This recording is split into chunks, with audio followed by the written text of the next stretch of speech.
Calling into the show today, we have Dr. Jill Bolte Taylor. Dr. Jill is a Harvard-trained and published neuroanatomist. In 1996, she experienced a severe hemorrhage in the left hemisphere of her brain, causing her to lose the ability to walk, talk, read, write, or recall any of her life. Her memoir, My Stroke of Insight, documenting her experience with stroke and 8-year recovery, spent 63 weeks on the New York Times nonfiction bestseller list and is still routinely the #1 book about stroke on Amazon. Dr. Jill, welcome to the show. Gabe, it is great to be with you. Thank you. Oh, you are very welcome. I love movies, especially science fiction. And when it comes to anything pop culture, writers are willing to stretch the truth and make stuff up to get it to fit the storyline. Now, since it's fiction, it seemingly isn't that big of a deal. I do honestly believe that deep down we all know there isn't a space station with enough firepower to blow up a planet. But those same movies take liberties in more subtle areas and try to explain how the brain works. And they do this to explain things like artificial intelligence or cyborgs, and largely these explanations contain about as much fact as space stations blowing up planets. The difference is people believe some of these fictional plot points are actually facts. The biggest one I believe that's out there is that humans only use 10% of their brains. Dr. Jill, is this true? No, it's not true. Neurons are these magnificent living organisms that communicate in networks. And if it's alive and it's in your head, you're using it. But that goes all the way back to William James in 1907 said something about, and he's the father of psychology, so one would think he would know. But it was 1907 after all. So he said, we are not using our full potential. And somehow or another that got translated into we're only using a small percentage of our brain. And, as a neuroanatomist, it kind of drives me nuts because we use this magnificent organ all the time, and it's massive, and it's filled with these beautiful cells. So no, if it's alive and it's in your head, you're using it. The brain is fascinating to me, not just because of my own struggles with my own brain, which are well documented, but because it's fascinating that something so important is so unknown by medical science. Yeah. Even in my lifetime, leaps and bounds. And I understand why there's so much misinformation because we're just desperate to know that you can see where, like you said, back in 1907, somebody said one thing and poof, over 100 years later, we still believe it. That's a long time for a rumor to persist. Right. Especially when they knew so little about the brain then compared to what we know now. Right. And considering we still consider ourselves to know so little about the brain. Exactly. Now, as a society, we have also been taught that our left brain is our rational thinking brain, while our right brain is our emotional brain. Is that true? No, that's not true either. So it is true that the left thinking tissue is our rational thinking brain. But our emotional system is the cells of the limbic system. And those cells are evenly divided between both of our hemispheres. So we have an amygdala, a hippocampus, an anterior cingulate gyrus. Those are the structures of our emotional system in each of our hemispheres. They process the same information, but they process it in really different ways. One of the things that I think about is like brain scans, CAT scans, MRIs, running your brain through the computer. And as somebody who lives with bipolar disorder, I think, doesn't my brain look different from other people's brains? And the answer seems to be largely no. Do all brains look alike, no matter how intelligent or creative or even things like psychological factors like addiction or mental illness? Do all brains just look the same? From an anatomical perspective, we all have the same brain cells inside of our brain, but brains are connected in circuits. And then every ability that we have because we have brain cells running in circuits that are being triggered. The question then that you're asking is, are all brains connected and wired similarly? Similarly, yes, but the same, No. And one of the things about neurons is that the more you think a thought, the more you run a emotional circuit, whatever that circuit is, the stronger that circuit becomes so that it can then begin to run on automatic. My brain is going to be very specific in the kinds of things that it does based on how I live my life and what I do in my world and which circuits I exercise. And you have a different life. So you're going to have different experiences, and those circuits in your brain are going to get stronger. Do we have the ability then to learn new things and to switch out which circuits we're running? Yes, we do. That's called learning. So all brains will have the same cells and basic structure, but when it comes to actual performance and behavior, thoughts and ideas, that's going to depend on what we're using inside of ourselves. Switching gears ever so slightly, I understand that you have this concept called whole brain living. Can you tell us about that? Yes. So when you consider that the human brain, the limbic system, the emotional system, is divided evenly between two hemispheres, and when evolution happens in the mammalian nervous system, new tissue gets added on top of that. So the human brain has these higher cortical thinking centers of our neocortex or new cortex. So we have two emotional modules of cells, one in each hemisphere. The right hemisphere processes the present moment experience. So the right hemisphere emotion is going to be about the right here, right now emotion. What does it feel like for me to be in my clothing? How does that feel on my body? What is the temperature of the air? What am I seeing? What am I hearing? The experience of the present moment, experiential. But my emotions are of my past, and my future are then in the emotional group of cells in my left hemisphere. If I feel guilty about something in the past. If I feel resentment, it's because of something that has happened in the past, and I'm carrying that across time.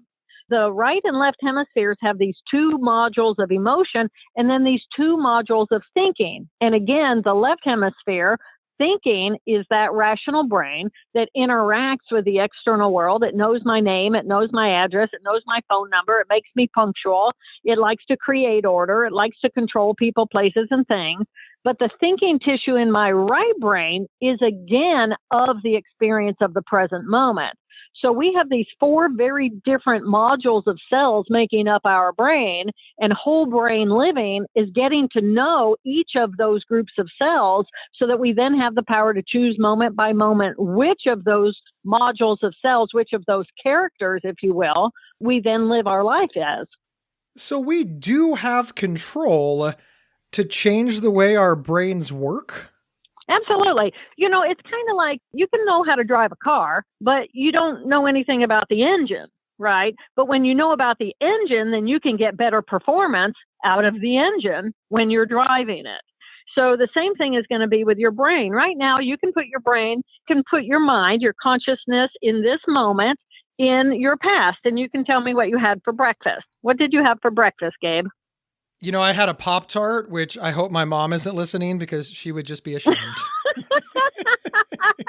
Okay. In order for you to be able to go into the past, you had to use your left hemisphere. The right hemisphere doesn't know anything about the past. The right hemisphere knows what the experience is right now. So right now, tell me, how much humidity is in the air where you are? What does it feel like? I just feel it. It feels very warm in my house. Yes. Okay. So you're now bringing your mind to the present moment and making an assessment. Now, the judgment and the organization of the facts and the details is your left brain, rational thinking, but the experience of feeling or an adrenaline rush, if you're out doing something and you're feeling the adrenaline rush, is your right brain. The beauty of the brain at this point is we know that the right hemisphere isn't one thing and the left hemisphere is the other thing and you're right or you're left. What we know is that there are these billions of circuits, but we also have this magnificent corpus callosum, which is some 300 million axonal fibers going from one hemisphere to the other, and most of those fibers are inhibitory. So a group of cells in your left brain can inhibit the comparable group of cells in the right hemisphere or vice versa. So at any moment in time, your brain is all lit up because you're using different circuits in all those different parts at the same time. But each of those different four parts is very specific in the skill set that they produce and the way that it feels to actually embody that part of ourselves. And we'll be right back after a word from our sponsors.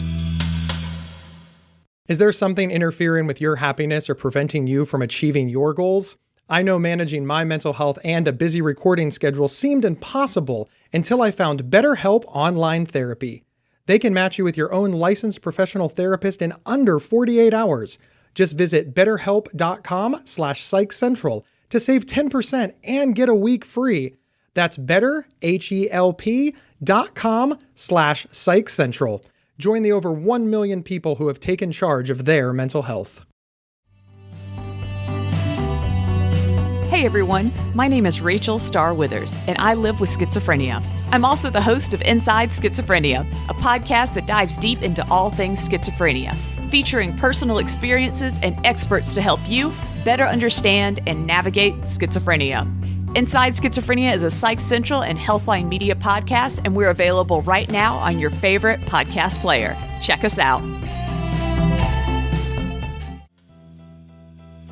We're back discussing the brain with neuroanatomist Dr. Jill Bolte Taylor.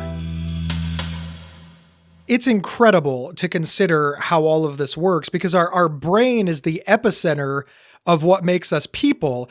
And on one hand, in doing some preparation for this show, I ran across this series of articles about Albert Einstein's brain and how he donated it to science and how they've done just a lot of research on it, the physical brain. Yeah. And they seem to have come up with this idea that it's basically just a brain. Wasn't his brain bigger? I mean, people always say, check out the big brain he's a genius. His brain is huge. And then I'm reading all of these articles after article after article. It's just like, average brain, average size. It was squishy. And I'm thinking to myself, well, now wait a minute. No, Albert Einstein's brain had to be different. Yes. But what you're saying is it was different, just not the parts that we can see and touch. Actually, when they did the pathology on his brain, what they identified was, so picture a brain and picture the neuron, and the neuron's the primary cell of the nervous system. And so we all have these some 800 billion neurons, and they're sitting in position. They're the big ones who are communicating in network. But then packed in around them are these tiny little cells called glial cells. And there's about 10 times more glial cells than there are neurons. So the glial cells actually pack themselves all around the neurons and protect the neurons. They do all kinds of things. They keep the balance in what we call the extracellular space. You've probably heard about the blood-brain barrier. Well, blood, if it comes in direct contact with neurons, is toxic to a neuron. It will kill that neuron. That's why when we have hemorrhaging, neurons die because it's toxic to them. It's poison. It kills them. So the glial cells actually go and they attach to the blood vessels. The neurons go to the glial cells and say, hey, I need more calcium, or I need more magnesium, or I need more whatever, sodium. And so then the glial cells reach to the blood vessels and say, hey, we need some of that. They take it out of the blood and then they give it like a supporting cells to those neurons. So what they identified with Einstein's brain was that, yes, it was a normal sized brain, but he had a lot more glia, significantly higher numbers of glia between those neurons. And so the brain was packed together tightly, and we don't know everything about what these glial cells do. We know they do a lot. They nurture the neurons. They protect the neurons. They also provide the perfect potassium-sodium balance so that neurons can have action potentials, which is how they have an electrical relationship with one another. So they're completely necessary. What that meant was Einstein's brain was more dense. It was more densely packed. And really, Gabe, the difference between a smart brain and a brain that's not as smart is the neurons. If you've got a bunch of neurons, and they're not talking to one another, then you don't have networks of neurons communicating and learning and growing. But if you've got neurons that are really synaptically connected to one another, then now we've got a network. And now information about that can associate with information over here. And it's like, oh, those two things kind of like work together. What do I think about that? So there were some significant differences in Albert Einstein's brain pathologically. This is also incredibly fascinating. And I think in that explanation, you used more words that I have no idea what they mean than in any other interview on on the show. And that's really a good thing, right? Because our brains should be complicated. I think I'd be a little more worried if I was just like, oh, I have zero training. I'm not a doctor. I never went to school and I understand perfectly. I want to point out that we don't have time to delve into all of that, but it's important to understand that our brains are incredibly complicated and we don't understand a lot about them, and yet we understand an incredible amount about them, and we're learning more as research goes on. Is that sort of a fair statement? That is a fair statement. And I'd also like to point out then that how we treat our brain is critically important, including how much sleep we give it, what nutrition we give it, and what kinds of trauma we give it. So taking care of the brain is critically important. And so sleep is really, really important at the level of the cells in the brain. I know that a lot of the questions that we asked at the beginning of the podcast were about the physical structures and working of the brain, which has me sitting here thinking, can psychology affect the physical structures of the brain, or vice versa? Can the physical structures of the brain impact psychology? I've got myself stuck in this little bit of a loop about who is driving the brain bus. Right. That's absolutely true. The brain is this magnificent collection of cells, and the thoughts that we think and the emotional circuits that we run are all cellular circuits. Everything that we're experiencing, when we feel anxiety or when we feel love, we're feeling that because we're running specific cellular networks inside of the brain. And then the more we run that circuit, the more we experience those emotions or those feelings, or we have those thoughts. The brain is this fertile ground. And then our thoughts and ideas, we can change through purposefully exploring. Those are thoughts I don't want to think anymore. I broke up with that person and now I don't want to think about them anymore because every time I think about them, I get angry or I have a broken heart or I'm sad or I become rageful. And so I don't want to think about that. So what do? I think about other things. And so we have the ability to purposefully direct our focus and our concentration on other things. And those other things circuits then will then grow. And the ones that we think less, those will become weaker. So it's this magnificent combination of we are not a fixed thing, but we have these magnificent cells running in circuits, and we have a lot more power over what's going on inside of our head than we have ever been trained. It's just this beautiful, beautiful life experience. Dr. Jill, thank you so much for being here. Now, if folks want to learn more, I understand that you have a great book out. And of course, where can folks find you? Thank you, Gabe. The title of the book is Whole Brain Living: The Anatomy of Choice and the 4 Characters that Drive Our Life. And you can find that on Amazon. And for more information about me, you can find that at drjilltaylor.com. Thank you, Dr. Jill, and a huge thank you to all of our listeners. Wherever you downloaded this podcast, please follow the show. It's absolutely free. Also, take a moment to review the show. Use your words and tell other people why they should tune in.